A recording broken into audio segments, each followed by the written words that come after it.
magana na hannun malam. Wannan mai tambaya yana cewa malam a ba mu addu'a da zamu na yi wajen jarrabawa. Allahumma la sahala illa ma ja'altahu sahalan wa anta taj'alul hazna idha shi'ta sahala. Wannan addu'ar ita yawanci muke gaya wa dalibai ko ina, duk wani abin da ka sa gaba yake damun ka ko wai kake jin tsoro, yi wannan addu'a Allah zai sauka ma. Allahumma la sahala, ya Allah babu abu mai sauki illa ma ja'altahu sahalan, sai wanda ka mai da shi mai sauki. Wa anta taj'alul hazna, ya Allah kai kake sanya abu mai damuwa, abu mai bata rai, abu mai firgici, saha idza shi'ta, in kaga dama sahalan.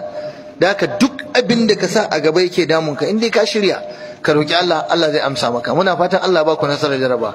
Kuma na gaya muku, kowa yana tsoron jarrabawa. Halaccaren naka wallahi shi ma yana tsoron jarrabawa. Ɗabi'a ce ta ɗan adam, yana tsoron jarrabawa. Yawwa, so ku yi addu'a kawai Allah ba da nasara. Allah sa mu ci ta kiyama. Na'am.